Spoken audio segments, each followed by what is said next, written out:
Should be getting something that says recording on. Okay. Hi, I'm Linda Brubaker, and this is Job Search Lunch and Learn, and I'm excited that you all are here. I know you may not be, but we're here to help each other and support each other in any way that we can. What we're going to be talking about today is how to translate your tasks into achievements or accomplishments. But before we get there, and before I introduce Sue, normally I introduce her at the beginning of the meeting, but I want to give people a very quick chance. If you've got something that you want to celebrate this week, please let us know. We'd like to be able to celebrate you too, but we'd like to keep this segment of the session short. By the way, the chat is open. Cyrus, thanks for starting us off. Put your LinkedIn URL there. It's a great way to connect with one another. Share the information about what you're looking for so that we can do some networking with you. Try and make those posts short too, so that we can be exactly frank. Okay, we want to know what you're looking for, where you're looking for it. Okay, and then we can go from there. Okay, anybody have something they want to celebrate this week? Elfie.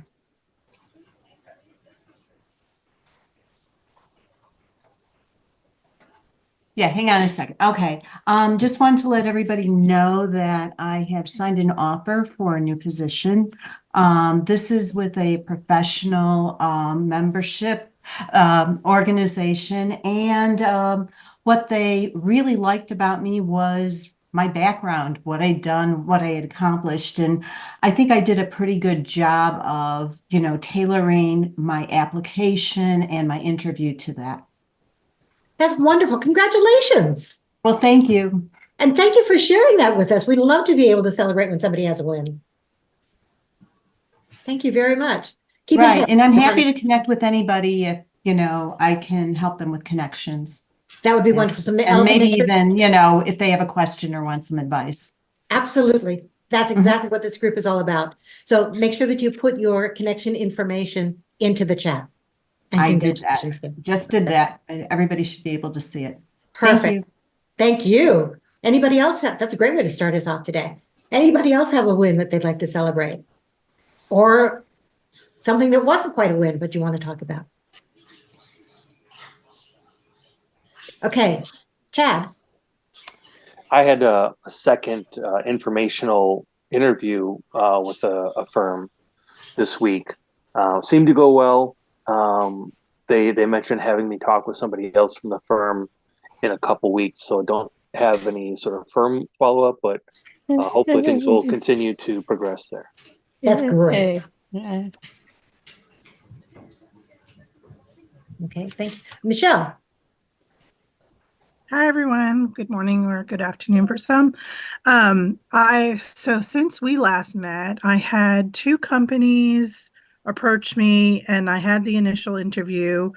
One, which was through New York Times, that one's not going to pan out because they're going to go with other candidates, but that's okay. GoDaddy had an initial role, but they are also looking at other roles for me. So we're in continuous conversation. Even better. And then a third one came in this week for a VP role. And I had the initial conversation yesterday, and I'll have a follow-up interview next week. Congratulations. I love hearing that kind of stuff. And one of the things you said really intrigued me was the idea that they started talking with you about one role, but they have others.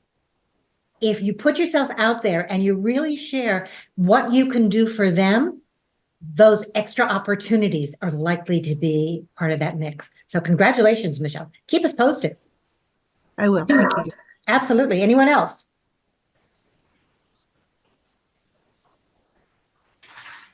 I'm just looking. If you're on my second screen and you don't have your hand up, I may not see you. Okay. All right. Then what we're going to do is we are going to actually start our topic today.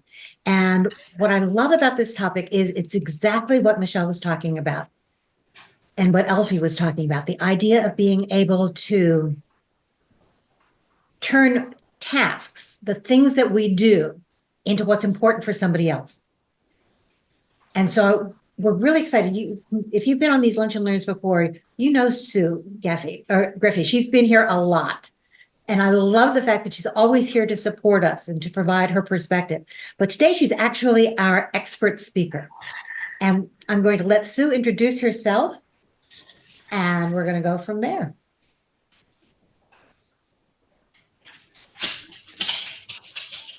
Sue, you have to unmute.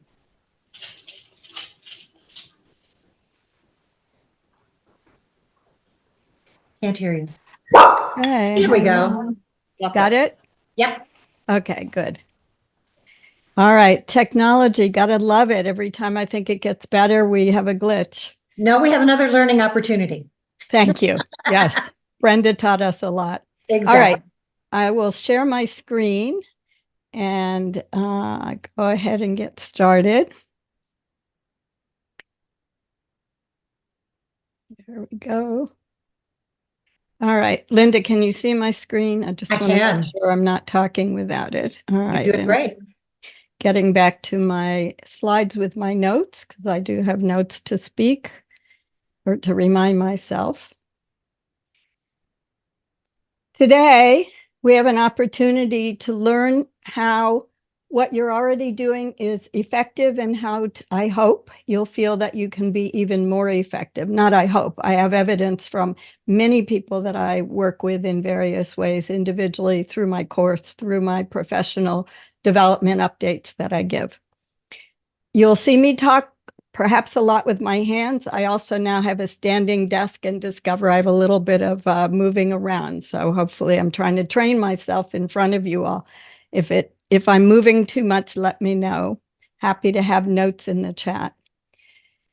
I want to start with trying to determine from your point of view how you are. The world often gets categorized, and there are a lot of times you see, are you this or this? For some reason, we like those binary choices.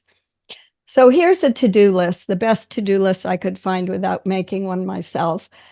And this represents people who like to do the planning for the to-do list, who like to make the list of the things they're supposed to do. The other part of it is the people who like to cross things off their to-do list. And I'll tell you in a minute what I am, but I'd be interested in hearing from you. Are you an A or a B? Do you like the planning or do you like the crossing it off? And there's no value judgment here because we need both of those sides. I think that's why this binary, are you this or are you this? A and B, Alice says, okay. You like both, good. A, great. What if you're both? I'll take anything. I didn't choose the binary except to have something for us to discuss. Both for sure. A lot of people like both. Oh, finally a vote for B. 2 Bs I think we have. I'm a to done, but you plan and try. That to done feels good. It does. That's for sure. A, B. Thank you all for your contributions. I love the fact because when I work with professionals like you and many of us that I work with, we tend to always want to see both sides of it. And that's fine too, the people who want to do both.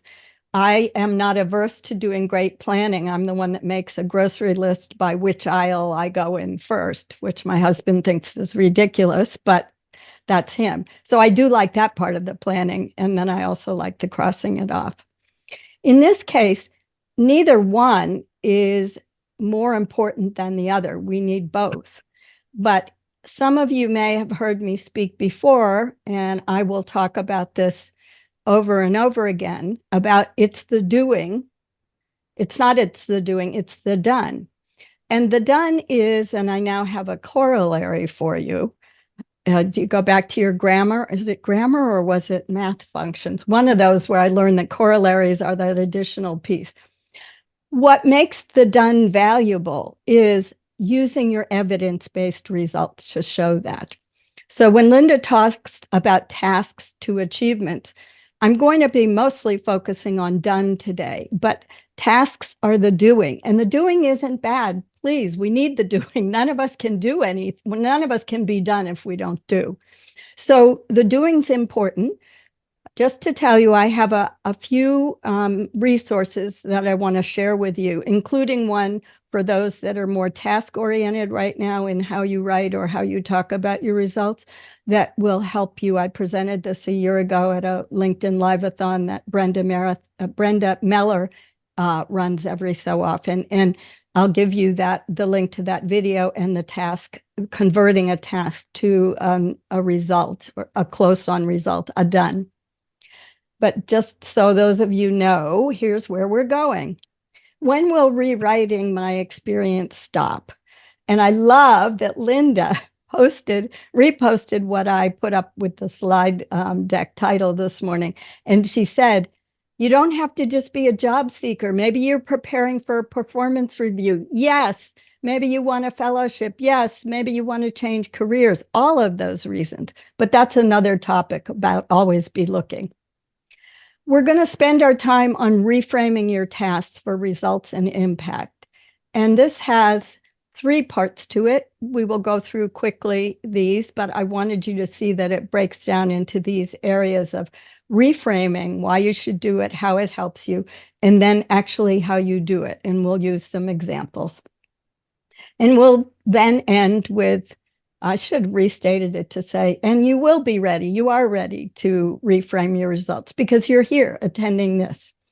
I'm hoping to talk for about 15 minutes, including interactivity, and then give you time for opportunities to ask or to try one out yourself. All right.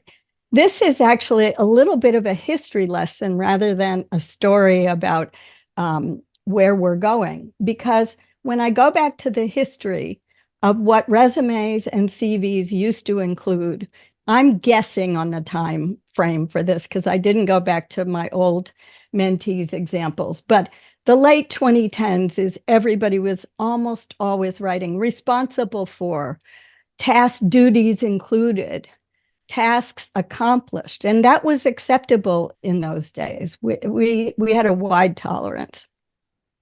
In the early 2020s, I started seeing more of getting towards done. Gave training sessions. Yes, that's a pretty good way of phrasing something. But in the last 2 years, I'm so happy we finally focused more on getting towards a result. Now, this is a great result by itself, increased brand engagement by 16% in the first quarter. I don't want to focus on the numbers. I want to focus on where we are with how we're conveying. So we know that there's some incremental activity that's contributing, even if we didn't have the number in there. What happens is in your writing and then in the speaking you do, and I'm Elfie, who just talked about she had prepared for her interview. And Elfie, you not you think you did, you know you did. You got a job offer, so be positive about it. These are the acronyms I had to learn during the pandemic when a lot of US-based career development folks like Linda came online virtually, and I started attending more webinars from you all. And I learned STAR first, and then CAR and SAR and SOAR. And also, I mean, I searched it. There's something like 20 different acronyms for this. I'd be interested in hearing from you. Do you have a preference, or is there one you use all the time? I'd love it. And if you would open up your phone, point at the QR code, or go to your web browser, slido.com with the number 2828116. And fill this in. It's totally anonymous. You won't show up as a name. You'll just show up as a number having voted. But I'd love to know which formula has been working for you. 2. Okay. Other, I'm glad. I'll look for the name in the chat if you don't mind sharing it. Star Car, we're getting folks voting now. Great. I'm always interested to see who's been doing what, because I hear this over and over again in terms of prep. Sue, could you tell me what SAR is again? SAR, I think, is situation, action, results without Correct. the T for tasks. All right, we have 9 people. That's great. So STAR predominates, and I think that's one of the longest ones. Again, I didn't go back to reconstruct what someone said was the first mention of it for job seeking. But it's the one that has the most letters, but it's the easiest for me to remember also.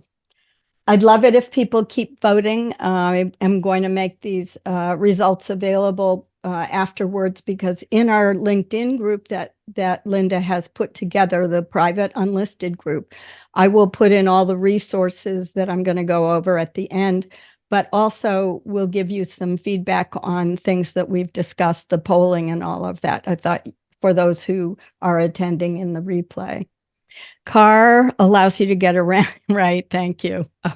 Oh, Joe, thanks. And Frank Perez Parr, thank you. Problem. All right. And Linda, I forgot, you're the one that always talks about transferability with STAR, and that's great. All right. There we go. This is my takeaways for you all. And I will tell you, you'll see them at the end, but I want you to think about these two things when you think about using achievements. This is how you demonstrate your impact. And what I'll be going over today a lot about is how starting with your impact is what captures and keeps attention. I had to use a corollary again. I have two corollaries. In writing, impact has to come first. And you know what? The left-hand margin's your best friend. So learn to love it and think about it. And speaking, these achievements help you stay focused to capture and keep attention. So we'll talk about what that means for your results formulas. We were just, what I was just asking you about in the poll. I want to focus on reframing today. And reframing is different from writing. Reframing is saying, I know what I need to put in, and I probably have all the information. That's the definition I'm using today for your results, but also to use your results to show the impact. So I mentioned before, there are three areas. This is the first area, why you should reframe. Here's a STAR: situation, tasks, action, results. I actually did this yesterday. I went to my long CV where I keep everything to find what I had written about my present work. And I decided to make it a story for STAR. Then I recorded myself trying to do it in an interview. I don't interview anymore, so this was interesting. It took me over a minute and a half to get through it, which means people are waiting for over a minute to hear the so what. Now, people who are interviewing probably aren't totally impatient, but what would happen if you started with the result first? What would happen if you said something like, let me tell you how I've reached more than 600 people globally in the first 2 years of the course that I put together, now that we finally have video everywhere in the world. They know exactly what they're going to hear, some success story, because you've told them your success. And that's why I talk about this in this way. Quickly, how is this going to help you? Believe it or not, you have all the information you need. I'm not asking you to rewrite. Maybe you'll have to put a few transition and connecting words. But this also helps you take advantage of two things. Starting with an impact, starting with a result, captures attention. It also, remember I told you about the left margin is your best friend? It improves scannability, because when they scan on the left margin, and when your important information is at the top of your bullet point or your sentence, that is going to signal to them they're scanning. They see the word, they see the impact. They're scanning, at a third to a half of the line is how we scan down the left margin. So I want to show you that you have this writing done already. I went through, some of you may have seen that in the group, I went through our group membership through a couple of days ago, and I opened up, I think, about 10 or 12 profiles, just trying to find examples that I could anonymize. You may find yourself in here, but I don't think anybody else could lead it back to you. They were all reasonably good statements. I mean, they're all excellent statements. They can be made stronger. And we're going to talk about 2 of these, and then I'm going to give you information for all 4 at the end on how you can reframe them. Which leads me to, how can you do it? Now, I just want to warn you, You haven't learned this yet, so it's going to feel awkward to phrase it the way that I'm going to suggest you do it. And if you've worked with me before, or if anybody was on the live-a-thon last year, this flips the whole writing on its head. So when we look at these first two examples, they're both great. Start, conducted web analytics, decreased procurement lead time. Both of those are good results. But where is the impact? Almost always, if you write it, it's at the end of the bullet. In fact, I heard a very well-known, very well-recognized authority on resumes and career development, recognized for over 20 years, just recently in her webinar, she teaches everybody to write this way. But think about the impact now if we take that section in green in the number 1 example and start with it. Developed and optimized marketing efforts. What did I add? Through conducting blah, blah, blah. The only thing I added is, oh, I want web analytics to ensure the marketing campaign. I'm an evaluator. I especially want baseline data. But I said, how can I show them? This makes it even more impactful. Part of what you need to start reflecting on is what I call your place in the value chain of work production. The work I do then goes on to someone else, and they need to do something with it. So you collect data. We talked, or this person optimized marketing efforts by conducting web analytics. Those analytics are going to go to someone who can say the marketing campaign worked or needs changing. Increase company brand recognition. That's one of the things the company may be doing marketing for. Increase customer retention, expanded customer base. That's the big goal that your part of the work feeds into. The by or the through is usually the result of your efforts, and your efforts are by developing and optimizing marketing efforts. So let's take a look at number 2. These two were with sentences that bullets that were pretty complete. And we have another one where there is at the end a result, an impact result. I just added increase the company's positive cash flow. The person could have been writing about his division, one project, a budget level, or whatever. But you can see that we have doing this through this, in this case, decreasing by 25% the procurement. And I added in using 2 distributed teams. All of that information, that context, even if you didn't put the 2 in, if you said by distributed teams, it gives people context to understand the complexity of what you're doing. Those were 2 very quick examples. There are 2 more, one of which is in the present tense and is not quite a done activity because it's ongoing and it was pretty far back in what she was trying to convey, but I have reframing of all of those there. So I want to give you time to ask about it, to talk about it. Let's just go through a couple things I'd like you to do. I went through this quickly and talked about some takeaways, gave you 2 key messages on the left margin being your friend and on using impact to capture attention. I would ask that you solidify your learning from today, from whatever was important to you on LinkedIn. And I'm now recommending not just 12 words, but Richard Vanderblom, the big expert on the algorithm, says 15 words. I just want you to write at least 1 line of text about how this helped you. And I'll put these links in the chat. You can go back to the post about the event that Linda put up. You can go to the post that I put up this morning. Either way, I will amplify it. Linda will amplify it so you all get the benefit of what we do and our network. Here are the 4 examples with everything reoriented towards having the impact. You can scan yourself down the left-hand margin, the indented left-hand margin, and see how your eye picks that up. But this is what you'll get if you want to scan the QR code now, or I'll put the bit.ly link again in the chat. For each one, I'll describe what it is, and I will put it in the group when we're done today. I'd like to ask you to go to Slido again. I'm going to ask you to make a word cloud with me. One word, one phrase, however many you can actually put in more than one. It's a multiple level thing. But tell me what was important for you today or what resonated, just one learning. And it can be the same learning you post about tomorrow, or it might be something different.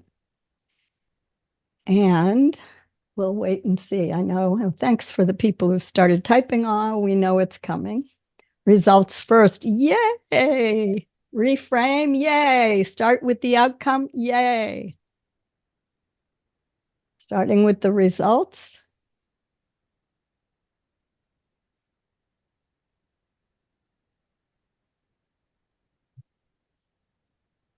Results first is big. Evidence, quantifiable results. I love that. Confirmation, effective storytelling, reframe technique. You all are A students. Impact equals impression. Love that. Focus on the done. Great. Showcase your skills. Yes. Great. And I have some in the chat. It's important to be organized and simplified with the STAR format to talk about your stories in the interview. Great. Reframing's got a couple big also results first. Mimi, thank you for I like result first. I've done some of that. Make sure I have it across the board. Excellent. If this gives you a little checklist to do, great. Engaging results. Love that. What else did I? Quantification. Oh, you're speaking my language for sure. But even without that, I'm also the queen of I can show you to quantify anything if you don't have numbers. All right, one more person's typing and then we'll go on. Focus on the done we've had. Left side, yes. You will find yourself more and more aware of it. All right, I just want to remind you of the key takeaways. Achievements demonstrate your impact. When you use your impact to start with, at the top, at the beginning, you capture and you keep attention because people will know where you're going. They just want to know how you get there. Our two corollaries, when you're writing, put impact, meaning whatever is what you're contributing to on the left-hand margin. And when you're speaking, start with it. Weave it into the first or second sentence to keep people attentive to what you're going to be saying. For those of you who are watching in replay, please find me on LinkedIn. That's the best place to find out everything that I do. And this is for Linda and all of you. Everything's under Creative Commons. If you want to use any of this information, you can share it with attribution. So I'm going to stop there. I just want one more example. Tracy says, I've taken all the bullets on the resume, put each into AI and asked to rewrite results for statements. Great, Tracy, I'd love it if you'd message me through LinkedIn. I think we're connected there directly already, but let me know how you think if it's specific enough. I'm still finding using AI too generic and general to help with that. And with that, I'll turn this back over to Linda. Thank you. And you're right. AI is a good starting point, Tracy, but it's not your final point. You have to make sure that it really makes sense for what you're doing, as well as that it's in your words, because otherwise it's very clear that you didn't write it. And one of the problems that we are still having with AI right now in terms of those bullet points is that they are very generic.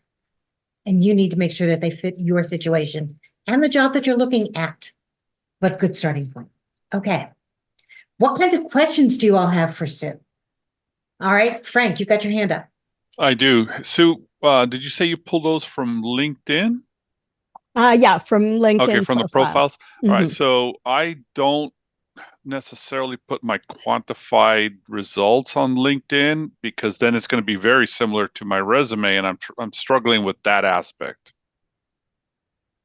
And I think the comment's worth me noting that it's true. LinkedIn and resume often don't match exactly. And many of you have to be careful about confidential information.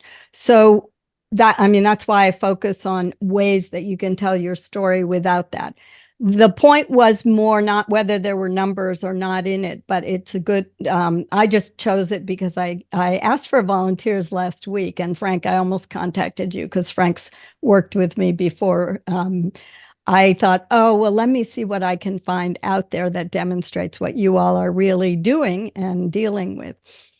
I think, though, you have to remember, and this is something you have to balance confidential stuff, not about you, but about the company versus showcasing your skills, is remember, nowadays, you may have someone look at your resume, but they scan and they will go to LinkedIn before they'll look at your resume. They will go to the top. That's why I say put your LinkedIn URL on your resume, but they'll search for you. They want to know who you're connected to. They want to look at your picture, or they want to, hopefully they listen to your name record with a little tagline. So thank you for that. I do not agree that LinkedIn and your resume need to be a little different. I know it's not supposed to be dramatically different. Every resume writer agrees with me. I think the more it matches up, the easier it is. Because remember also, if you can share the numbers or some context around the numbers, even if you can't put the exact numbers in there, remember that recruiters also use LinkedIn for searching. So you want to be found there. And that's probably more than Frank intended with his comment, but I Well, I was just always trying appreciate your involvement. Well, can I do a follow-up on that? And this is where I struggle in the interview process. The how is where it gets murky, right? And so that takes a long time to explain, and you can quickly bore the listener, as I'm boring you guys now. And that's where, it's like, yeah, so I do struggle with the how.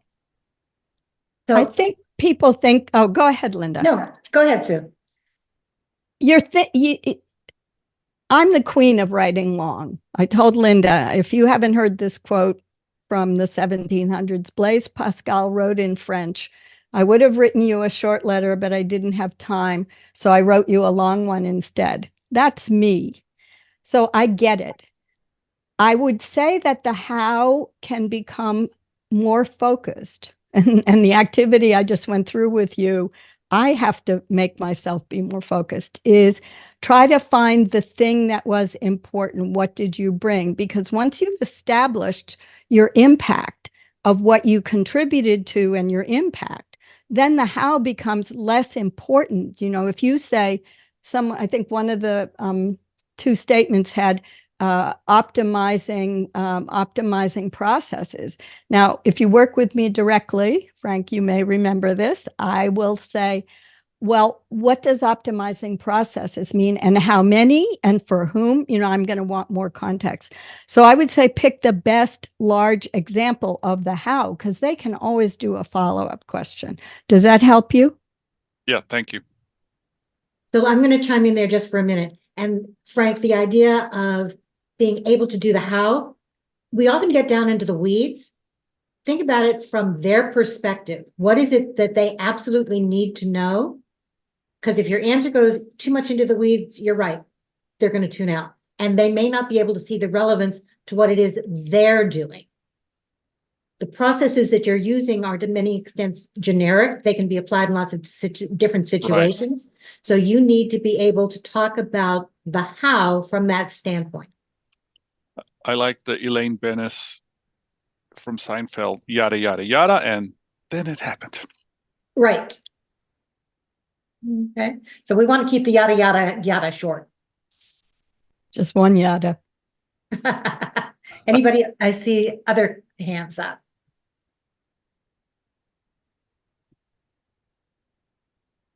Did I see other hands? Chad. Or Chad. No, Chad. Go ahead. So when you were doing the reframing examples, they all sort of led with increased. Like, is there like a trick to avoiding using that same word over and over again? I looked at it literally 5 minutes before I was logging on to meet with Linda, and I thought, oh, I should have put improved or something else, but I would have had to change the Google Doc. It is hard when you get to those larger levels. Contributed to, delivered, if you use delivered, then you describe the larger project. So delivered the strategy by by gathering everybody together to have a powwow, whatever. I'm not being articulate, but yes, you're right. I did I did use the same verb, and it was a head slap moment for me. Although as a reader of resumes, lots of them, I'm more interested in what you're saying than the fact that you're using a thesaurus to change the word that starts. If you want to say increase at the beginning and everything leads with that, that's okay. You're telling me what you did and what the result was, and that's more important than your specific word choice.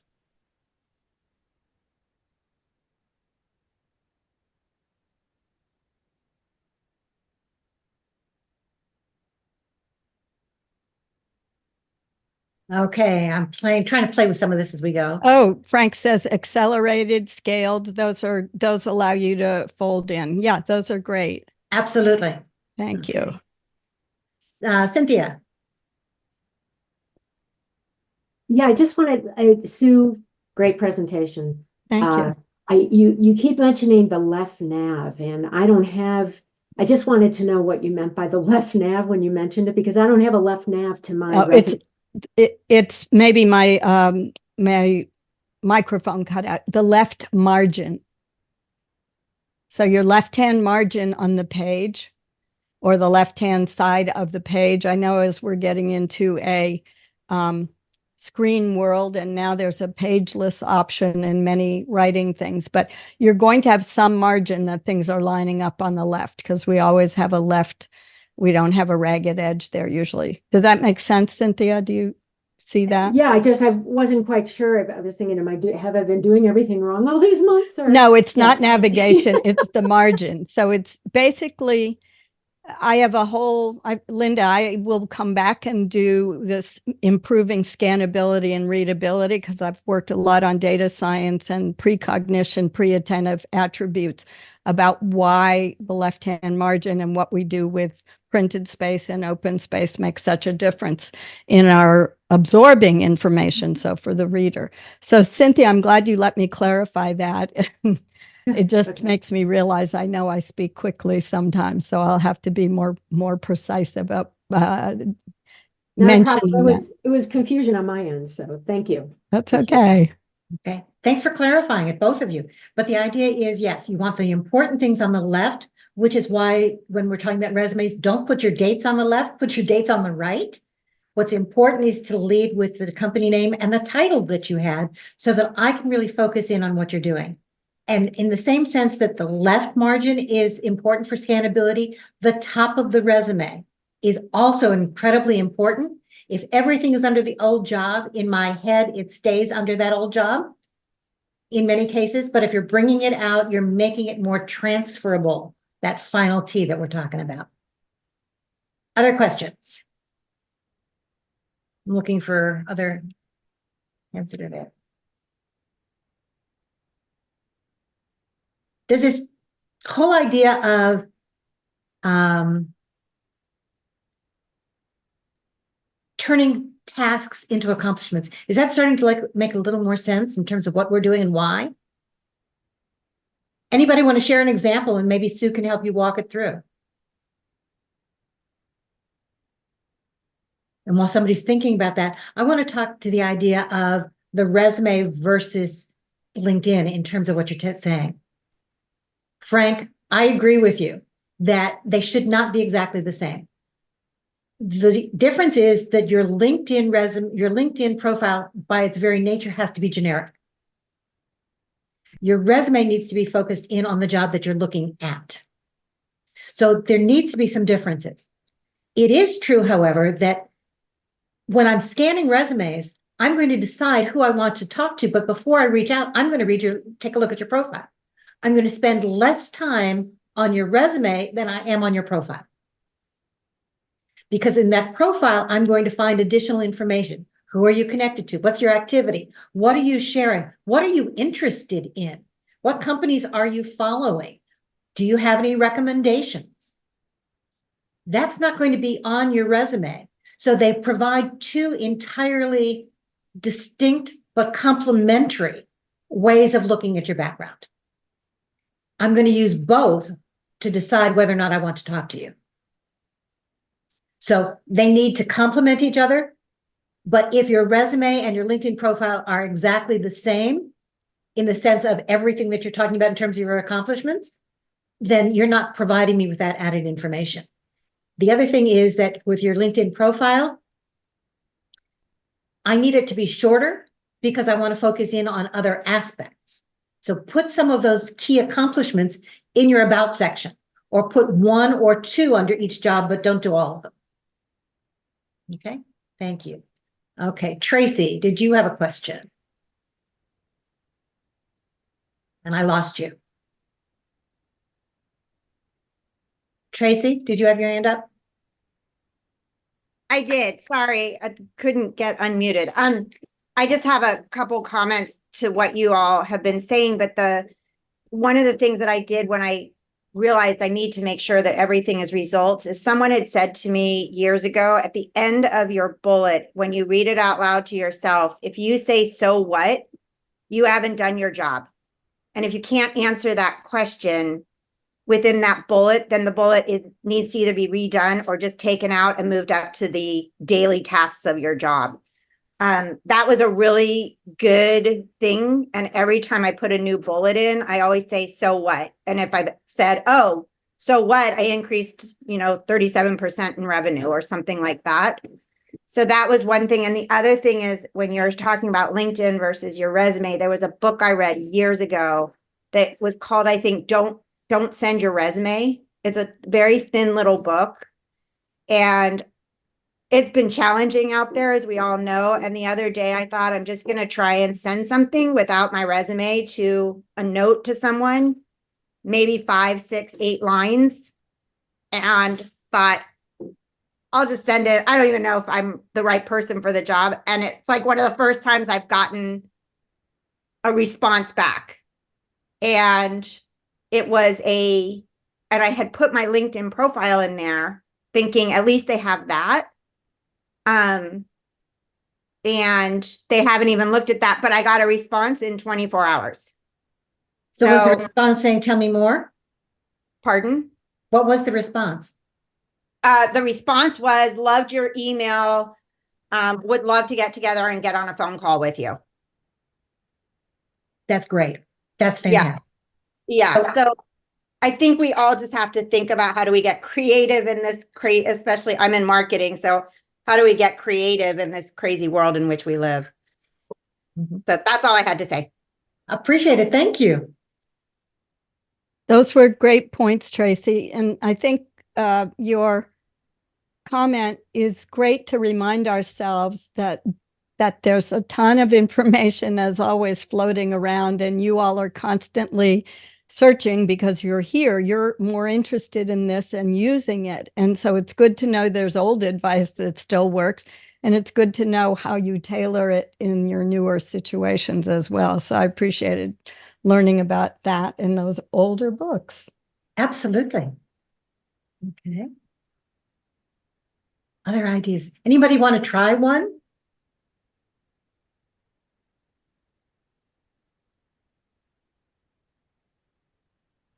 Okay.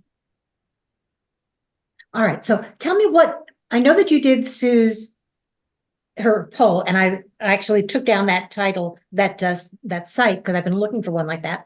But tell me, what was some of your big takeaways? What can we build on for this session as well as for other sessions coming up?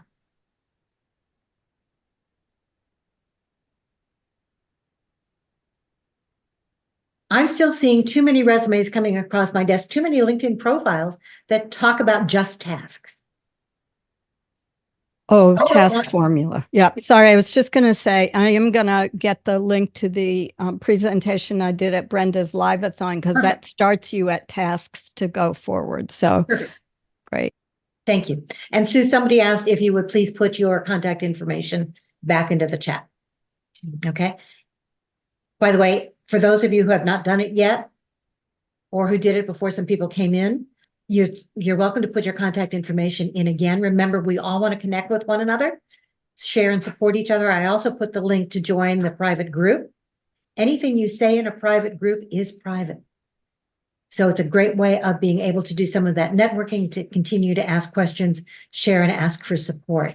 and provide additional resources. So we're doing all of that in that private group. Where was I going? Oh, Bo, question.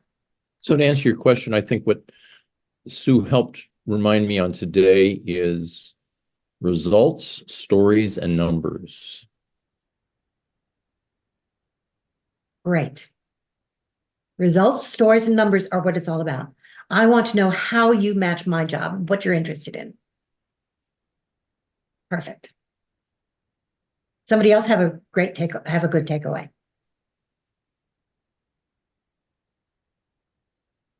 The idea of being able to go beyond tasks.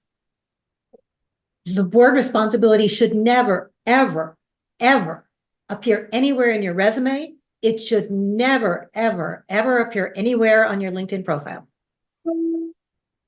Okay. If it's there, go in immediately and take it out. Responsible says, here's what I was supposed to do.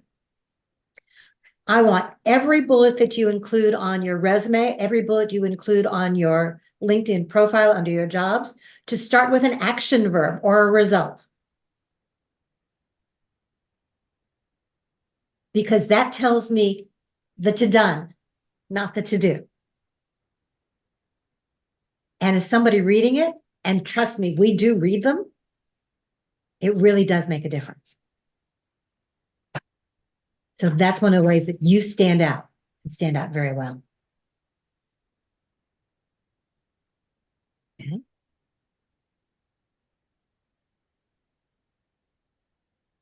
So Sue, I know you're putting all this stuff in there.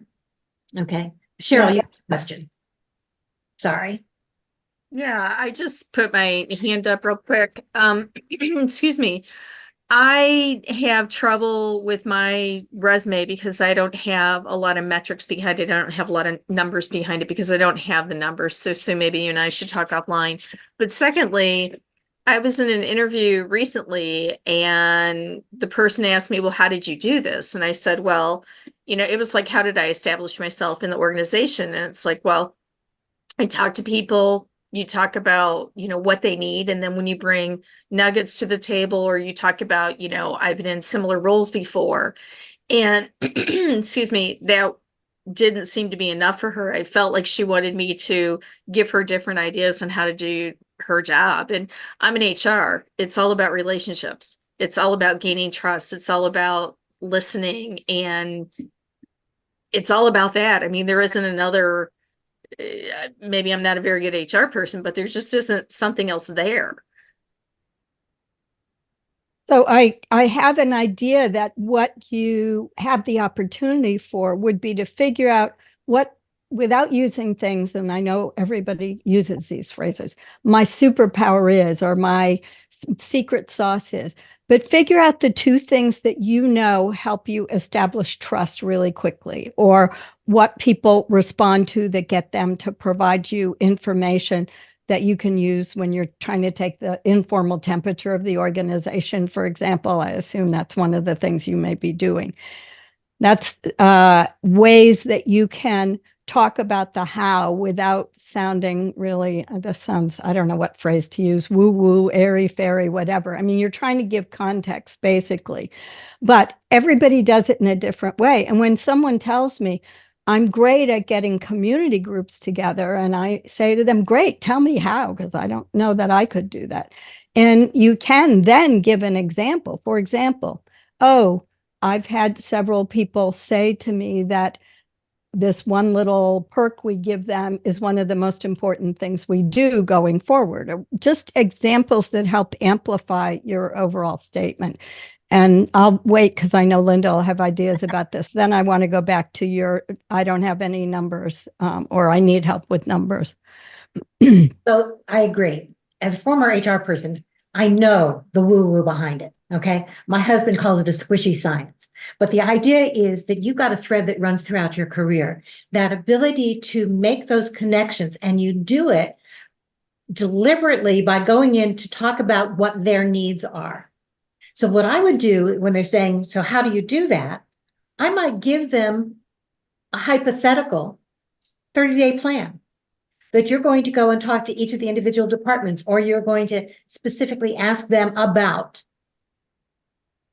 Find out what their greatest concerns are, and then work together to come up with a plan. But the idea is you need to be able to, in this situation, they want to know not just that you stop by and say hi, but what is that conversation going to be about? And you know the conversations go in lots of different directions. But I think what they might have been looking for, Cheryl, is what's your starting point? What do you do to get them to open up to you? Because in many cases, HR, especially coming in to an established work group, you're kind of looked at as the odd man out, odd woman out, but you're also looked at as being not necessarily part of the team. And your goal is, how do you make yourself that part of the team? And I think from their standpoint, that may have been one of the things they were looking at. So let me go back to I don't have numbers. And this is a little quick crash course into what I ask people to do. Knowledge workers often don't have numbers or big numbers you can share, or in HR, you have to be careful about percents of your org that do things. But what you can share is context. So I mentioned someone who had written about process optimization. You can describe that with an example, such as, or the number. But here are 5 additional ways. We all know who, what, when, where, why, and how. You can do what I call the measures of action: frequency, duration, continuity, periodicity, volume. I keep forgetting that. It should start volume, frequency, duration, periodicity. Yeah. Those will tell you how much, how often, over what period of time. Is it continuous? Is it periodic?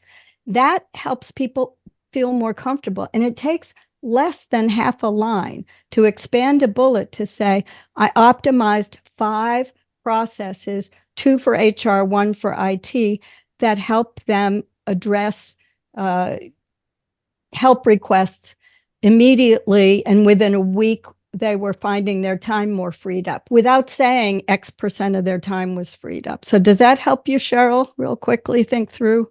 It does. You said frequency, duration, period, something. Periodicity means periodically, periodicity, continuity, and volume. And if I know, Cheryl, we're connected on LinkedIn, DM me there and I can send you, I have a 1-page, I'll send you 1 slide from where I talk about it that has those on there. I think I actually have that recorded in my course. And if I do, I'll put it in the LinkedIn group for anybody who wants to know how to add context easily, or not easily. That's wonderful. Add additional context. Sorry, Linda. No, absolutely. I'm sorry, I spoke over you. But that idea, and another thing to think about, if you don't have, like many of us, you don't have the ability to actually quantify, talk about the developed and then the result. It doesn't have to have numbers. Right. It has to have an action that you did and then a result that you can point to, even if you can't point to numbers. Truly, as somebody who reads those resumes, as somebody who is a hiring manager, those actions make a difference. I wonder if Sue would mind just repeating the 5, please. Sure. Volume, how much? Frequency, how often? Periodicity, meaning what kinds of regular or irregular times. It might be ad hoc. Continuity, for how long it goes on. How do I keep forgetting one? I used to rattle these off.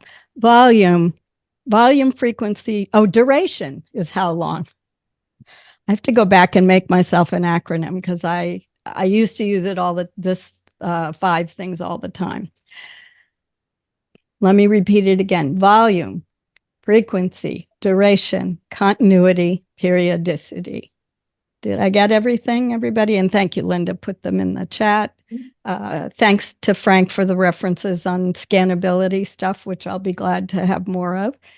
And I'll go ahead and put maybe a couple slides from the presentation I do on those measures of action, again, in the group later today. And that way you'll have more than enough references. Everything that I've spoken about that you've asked questions about, I have something that I train on either in my course or have done for different groups when I speak. Okay. And so tell us how people can reach you and how you work with them, and then I'm going to do the same. Sure, thank you. If LinkedIn's I can interrupt real quick, Oh. Sue, can you put up that second to last slide? the second to last slide. Yeah, It showed a lot of your Oh, yeah. contact information. Yes, it does. I'm thinking, what does that show? Yes, Speak you're to right. it too, but that Yeah, helped. that'd be great. Thank you for remembering that. I do that, so I do that automatically. Oh, good. Hang on. Let me just get beyond here. There we go. Oops, I have to share my screen and then you can see it.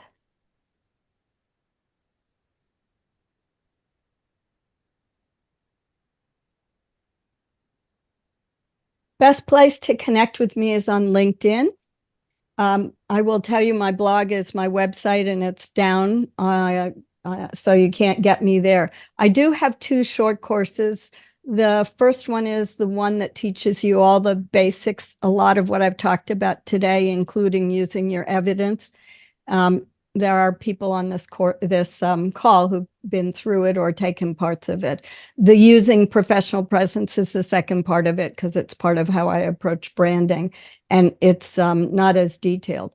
But I have been recording videos and doing presentations for several years for Tulane University and others. So I likely have something on a topic. You're welcome to reach out and happy to give you these resources. And I'll put them in the group as well. Thanks. So the way they can work with me. I right now am pretty booked up for individual clients. I also mentor I'm in 4 different mentoring programs through universities and other organizations. So I've got a lot of students that I'm working with, graduate students and undergrads. But what I like to hear from people and what people do is reach out. If you're panicked about something, or Sue, I saw you posted about this, DM me in LinkedIn and I'll get back to you. And if I don't get back to you, just don't feel bad about pinging me a day or 2 later. I will try to make a little bit of time available because I know, and Linda knows, sometimes a 15-minute chat moves people along on your career step. So I will try to be helpful in that way. I am not taking any private clients right now. I'm already pushed into the end of May because of the course cohort. So I'm saying this partly to remind myself. I am in the middle of starting the planning for a big revamp of my course materials. The videos are getting a little creaky from my old efforts at data visualization. But I would love to work with you. If you have an emergency, let me know. I often get a question about things like tell me, Sue, how can I better explain that I did a really good job on this? So thanks, Linda. Absolutely. Okay, so I've had a couple of requests for the information about the private chat. I included that in the private chat. So our private group information is there. The only people who are included in that will be those who actually have been part of this group or who have registered and haven't been able to attend. It's not open to anyone else. At the same time, want to tell you a little bit about how you can reach out to me. I've got my own contact information in the chat. Please connect with me. I've got an option there for setting up a quick chat. Okay, 20 minutes, let's talk, let's see where you are and how I can help. And then if you want to, I do a lot of private coaching as well. My calendar is still open for the next couple of months, so I can work with you on any aspect of the job search that you're interested in. But in the meantime, go to the private chat, support each other, connect, and let's keep this conversation going. I'm going to turn off the recording.